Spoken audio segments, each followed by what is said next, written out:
Olá! Nesse vídeo iremos falar sobre personas. Bom, estamos abordando a concepção de design, ou seja, aqueles momentos iniciais em que queremos elaborar um produto. Mas, segundo a visão da interação humano-computador, nós não devemos pensar o que o software deve fazer logo de início. Embora nós tenhamos uma temática na qual nós desejamos inserir um software, nós temos que pensar quem deve utilizar aquele software e, em seguida, como o software permite com que essas pessoas alcancem os seus objetivos. Bom, não podemos falar diretamente das pessoas, pois elas apresentam-se como pessoas, elas possuem características positivas e características negativas.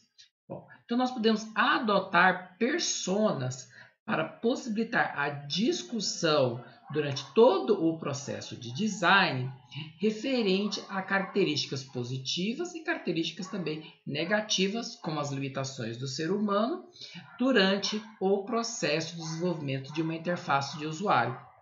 Personas é uma ideia desenvolvida por Alan Cooper no final da década de 1990, principalmente objetivando que os designers eles precisam reconhecer que não estão criando sistemas para si mesmos.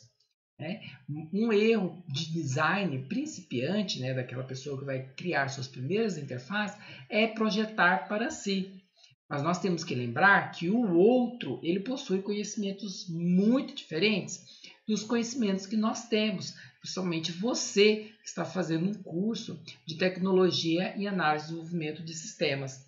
Você já conhece como o computador funciona, possivelmente você já sabe como operar e operar bem um computador.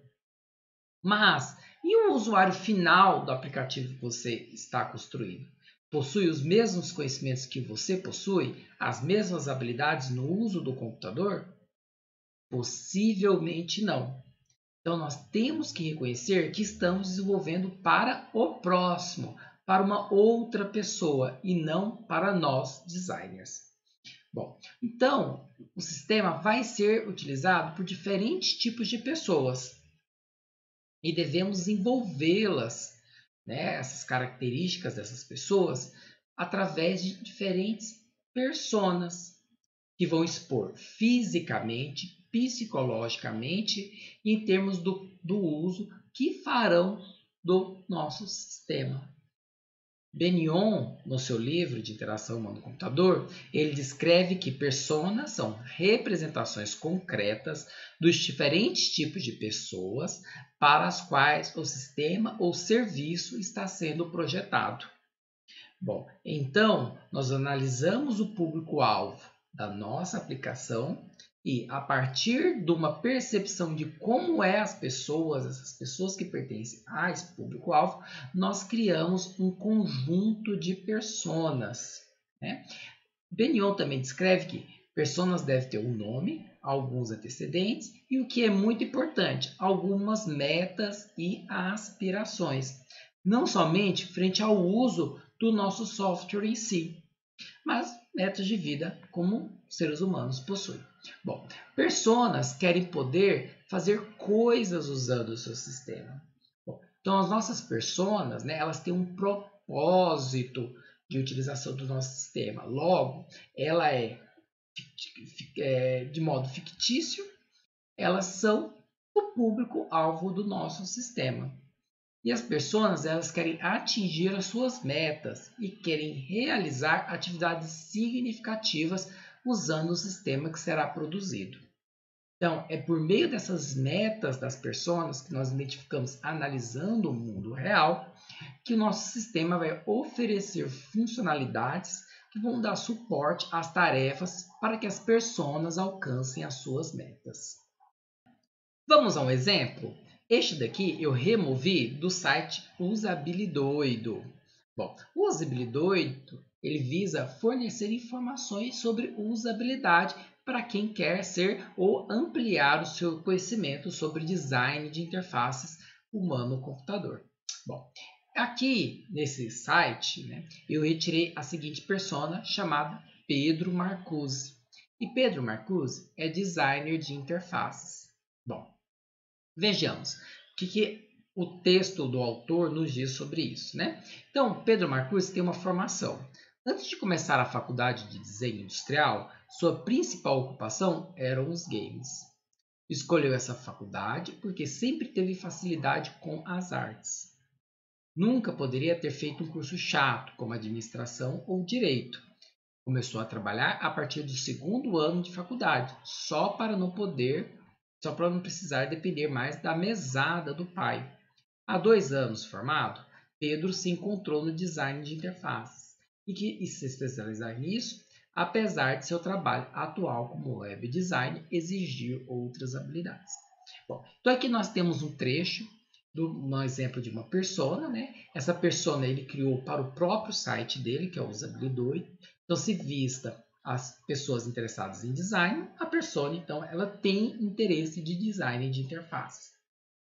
Aqui conta um pouco a história fictícia, né, desse personagem, dessa persona, né, em que ele coloca, né, alguns interesses, algumas coisas que ele já fez e também coloca até mesmo a opinião pessoal frente a algumas coisas, como a gente pode ver, um curso chato como administração ou direito. Bom, então, na persona, né, ela acredita que esses cursos são chatos. Então, veja, é uma opinião pessoal. Bom, e aí, outras informações que nós podemos dar é tempo, então quando ele realizou, se ele já estudou sobre algo, né? E aí o seu interesse aqui também pode entrar. Bom, agora você deve estar se perguntando, terminamos aí, professor? Não, temos mais informações, né? Então, podemos incluir também qual é o interesse dessa persona ao utilizar o nosso sistema. Então, aqui, Pedro Marcuse diz que tem interesse no Usabilidoid para melhorar o discurso, para argumentar com clientes e outros membros da equipe, visando obter uma situação profissional superior. Então, aqui é uma meta que ele tem ao utilizar o sistema, que no caso é a formação. E os assuntos preferidos dele, claro, também relacionados ao sistema que vai ser utilizado, né? Então, usabilidade, design gráfico de interface. Bom, alguns escritores de personas incluem o tipo psicológico. Bom, aqui o autor descreve que o Pedro Marcuse ele é introvertido, intuitivo, pensador e julgador. Bom, e aí então ele vem descrever a personalidade. Pedro sente uma pressão grande por se manter informado nas novidades da profissão. Por vezes, encontramos Pedro sentado na frente do computador fora do horário do trabalho, só para dar conta das novidades que saem da lista de e-mails, blogs e sites especializados. Quando está muito concentrado, prefere terminar de ler um artigo ou livro antes de sair de casa para se divertir. Então veja que através dessa trecho nós podemos obter algumas informações sobre a personalidade dele, né, que é essa vontade e a necessidade que ele sente de sempre estar atualizando, mas também como ele faz. E aí, quais ferramentas que ele utiliza? Então, ele usa e-mail, blogs e sites. Então, quer dizer que ele já é usuário de computador para poder acessar esses tipos de ferramentas. E aqui temos continuação, né? Quando está longe do computador, está sempre no mundo da lua. Durante as aulas da faculdade, as aulas chatas, era o momento em que ele tinha as melhores ideias para solucionar problemas do trabalho. Compõe um palm top só para anotar as ideias, porque se não fizesse, esquecia depois. Então veja, é uma pessoa que está sempre imaginando soluções, possíveis soluções para os seus problemas. Bom, e ele também tende a esquecer das suas soluções, por isso que ele acaba anotando. Ele poderia utilizar um caderno, mas ele acabou utilizando um palm top. Então, ele vai possivelmente já sabe utilizar esse dispositivo, pois ele utiliza há algum tempo. Seu círculo social é pequeno, não é um tipo popular. No entanto, valoriza muito o contato com as poucas pessoas que mantêm vínculos fortes. Pedro prefere não ficar com a responsabilidade de líder, mas se precisar, pode guiar uma equipe em projetos inovadores. Quando trabalha em equipe, costuma desenvolver ideias em segredo, até que tenha certeza de que está certo. Dizem que sou teimoso, mas sei reconhecer quando estou errado, afirma ele. Então veja, aqui ainda continua falando um pouco sobre a personalidade dele, né? Como que ele atua, né? Ele prefere ali ficar pensando, refletindo sozinho, né? Referente às suas ideias, sem coletar muito opiniões alheias. E aí, quando ele sente que o projeto está maduro, né? A solução que ele está propondo está madura, então ele apresenta aos demais. Bom, também diz que ele não gosta de ser o líder da equipe, né? Mas se precisar, ele acaba sendo, mas preferencialmente em projetos inovadores, talvez até mesmo por essa conta de articulação necessária de conversas e do interesse dele em propor soluções, novas soluções. Você deve estar se perguntando, nossa, professor, quanta coisa, né? Foram vários slides apresentando essa persona. Precisa ser isso tudo? Bom, não existe, então, um tamanho da persona, quantas páginas ela deve ter, quantas informações ela deve ter. O importante é que ela seja significativa para o seu projeto, que a equipe identifique aquilo como um potencial usuário do seu sistema. Então, ele vai ser um usuário fictício do seu sistema, né? E vai fornecer informações que subsidiem as decisões durante um processo de design ou avaliação do nosso produto. E você deve estar perguntando, tá, professor, uma persona só tá bom para o meu projeto? Ou quantas personas são necessárias? Bom, dependerá do escopo do seu projeto. Por exemplo, né, vocês sabem, né, por meio das disciplinas de análise orientada a objetos, você tem que identificar um conjunto de atores.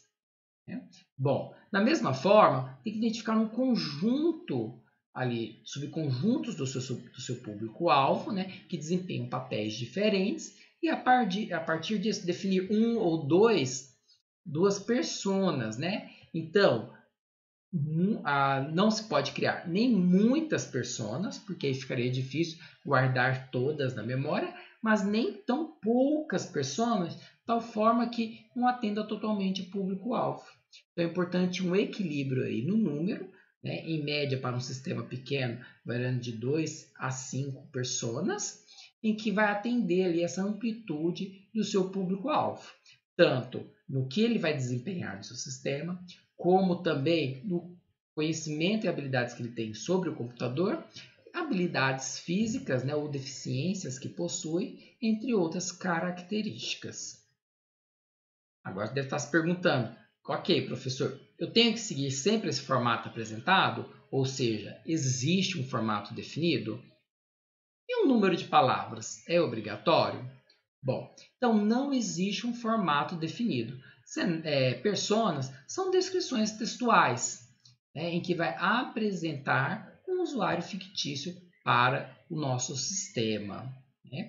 Bom, então não existe um formato, mas é importante que alguns itens estejam na persona, de tal forma que ela se torne significativa para o processo de desenvolvimento. Senão, a equipe irá abandonar este artefato. Bom, e não existe um número mínimo ali de palavras, né? E nem um número máximo, né? É bom ter parcimônia, de tal modo que apresente as características necessárias para o desenvolvimento do nosso produto. Bom, algumas características que nós podemos dizer, né? Bom, nós podemos ter criações de perfis de usuários, né? A qual nós então criamos usuários fictícios, mas que sejam representativos. Bom, ele não vai ser o usuário real, né? Aquela pessoa que possui nome, que possui as suas características, que possui as suas metas, né? O usuário, a persona, vai ser um usuário fictício, respaldado ali nessas pessoas que ou foram entrevistadas, né? Ou que se imagina que seja um público-alvo da nossa aplicação. Então, uma persona deve ser representativa. E a partir disso, ela vai motivar e guiar os membros da equipe num projeto centrado no usuário. Bom, e como se deve isso, né? A gente não vai dizer, então, que é o usuário, Maria, que está que não vai conseguir usar o software, por exemplo. Nós dizemos que a persona Gabriela, que aí é um usuário fictício, né, não vai ter problemas. Por quê? Porque ela possui essas características ou essas habilidades, ou não tem essas habilidades, e aí, por conseguinte, esse design não é bom para ela. Bom, então, o que nós temos que ter nas personas? A gente pode incluir a educação, habilidades, qual é a profissão, qual é a idade, um histórico de vida, se for necessário e interessante, apresentar características pessoais como gosto de esportes, tecnologia, quais são os seus hobbies, gosta de ler livros, gosta de ver filmes, onde que ela assiste, quais plataformas de streaming ela utiliza, gosta de se comunicar, ela usa quais comunicadores instantâneos e redes sociais para conversar com seus amigos, né?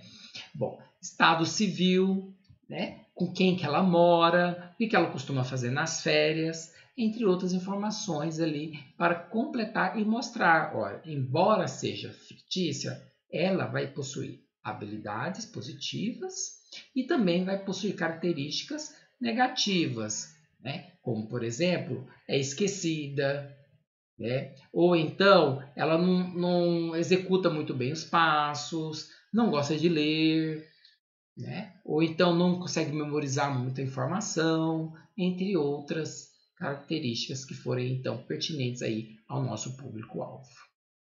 Então, você deve estar perguntando agora, mas como é que eu uso as personas no meu projeto?